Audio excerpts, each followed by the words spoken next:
y relacionan los elementos en un todo. Así, el virus tiene un componente sistémico que actúa y se relaciona entre sí para que funcione. De igual forma, la red inmunológica funciona como un sistema organizado y autorregulado que suscita la lectura o respuesta ante el virus detectado. Ambos sistemas se enlazan o se articulan en una suerte de anticuerpos y antígenos, es decir, se articulan en una nueva relación de amenaza y defensa donde ambos actúan, uno en supremacía del otro, pero reactualizando y realimentándose permanentemente. Así el cuerpo permanentemente está asediado de bacterias, de amenazas, pero al mismo tiempo está constantemente generando mecanismos para su defensa. Es precisamente el carácter relacional lo que le otorga su rasgo sistémico al concepto mismo de autopoiesis. Nos dice el mismo Maturana, 1984, lo siguiente, cito: la característica más peculiar de un sistema autopoiético es que se levanta por sus propios cordones y se constituye como distinto del medio circundante a través de su propia dinámica, de tal manera que ambas cosas son inseparables. Ahora bien, para Maturana, los seres vivos son ejemplo de autopoiesis, y dentro de estos, no solo el carácter orgánico, sino el ámbito de la conciencia. Así, al primero se le adjudica la entidad cuerpo y al segundo la entidad emoción. Entre ambos se establece un carácter relacional conseguido desde el lenguaje. Al respecto afirma Ugas, 2005, lo siguiente, cito: el cuerpo posibilita la emergencia del lenguaje, determina la forma en que percibimos y nos constituimos como observadores de una realidad a la que no es posible acceder en forma objetiva. El observador reconstruye su experiencia en el lenguaje. Nótese que el lenguaje asume una doble articulación. Es un fenómeno biológico, pero también es un fenómeno cognitivo, en el que subyace la emoción como marco para percibir y reconocer la realidad, la cual vuelve a ser lenguaje en tanto referencia, construcción y experiencia. Para Ugas, reinterpretando a Maturana, los tres elementos, cuerpo, emoción y lenguaje, conforman la autopoiesis de un sistema cognoscitivo individual.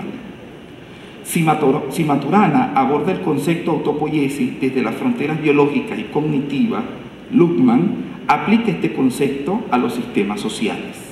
Y, aunque entre estos teóricos se susciten tensiones contradictorias, por cuanto el orden social, dice Maturana, no está constituido por un sistema autopoiésico molecular que le asigna su carácter de vida a un ser vivo, el término tuvo acogida en las teorías sociológicas. Y es que, luego de tanto andar, el mismo Maturana reconoce que la autopoiesis es terreno fructífero para lo biológico, el operar del sistema nervioso y el ámbito de la comunicación humana, espacio relacional por excelencia que apuntaba ya de manera interdisciplinaria en el terreno de lo social. En tal sentido, el sistema social para Maturana no es del todo autopoiético, por cuanto sus componentes no son seres humanos, sino relaciones comunicacionales que establecen determinados órdenes. Para Luhmann, son precisamente las comunicaciones los componentes del sistema social. Ante esto, afirma Ugas, cito: Maturana, al trasladar su teoría a las ciencias de la conducta, pretende extraer consecuencias filosóficas en el plano de la ontología social, la epistemología y la filosofía de las ciencias sociales en general. Por su parte, Luhmann se plantea comprender la sociedad desde su funcionamiento a la luz de sus subsistemas u organizaciones. Esta visión actualizada del fenómeno social es abordada por el autor desde una ruptura de la tradición clásica del concepto de sociología. En su lugar afirma: la sociedad es posible solo como sistema autopoiético. En este sentido, considera que la autopoiesis del sistema social viene dada por la comunicación, es decir, la autoproducción del sistema sucede mediante la comunicación. Así, no solo es una operación genuinamente social, por cuanto intervienen muchos sistemas de conciencia, sino porque no deriva de una conciencia común colectiva. Entendido así, el sistema social derivará de un sistema de conciencia individual que se adiciona o relaciona con otros sistemas de conciencia individuales, formando por consiguiente un conglomerado social. Estas conciencias vienen a conformar un carácter social desde la interrelación. Hacia un sistema genera otro, repercutiéndose de manera realimentativa. No obstante, en este otro sistema generado no va a existir una conciencia única, sino que confluyen en un toma y dame tantas perspectivas de interpretación de la realidad como elementos relacionados coexistan socialmente. Veámoslo, por ejemplo, en términos de imaginario. Cada ser humano tiene su imaginario individual.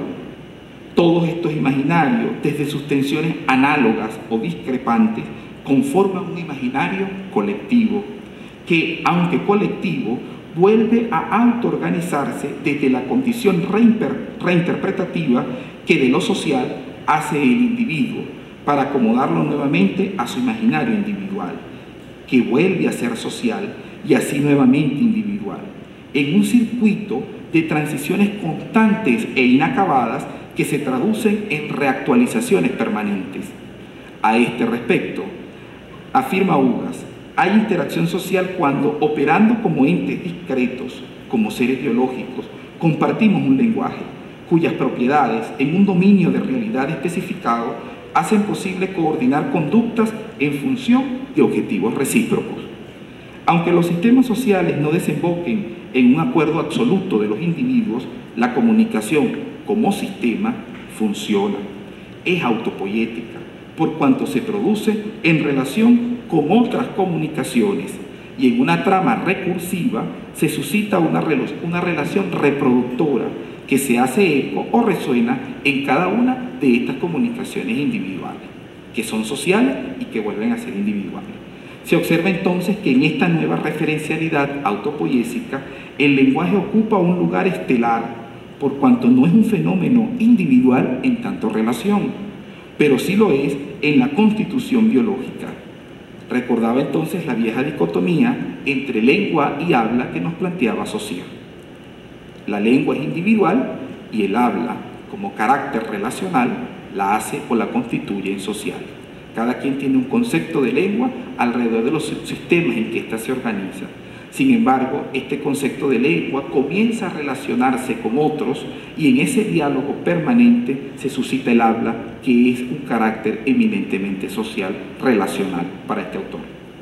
De allí que el lenguaje es entendido como espacio de interacciones significativas entre un alter y un ego que se realimentan recurrentemente, pero que por ser constitutivos del ser humano permite la propia articulación del dominio de la realidad.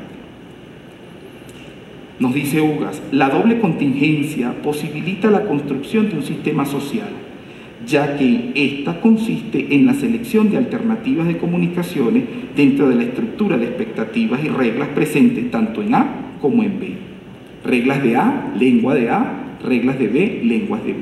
Ambas se articulan, generando una nueva concepción de la realidad social interrelacionada que pasa posteriormente, luego de esa realimentación, a constituir en la conciencia individual que del lenguaje se forja cada individuo. Por tanto, continúa el autor, en el procesamiento de la complejidad por el sistema se da la recursividad o la realimentación. En otras palabras, como sistema social interactuamos en y desde el lenguaje. Aunado a ello, en mi constitución de persobvisión, el lenguaje también es la referencia con la cual estructuro mi conciencia, la percepción de la realidad.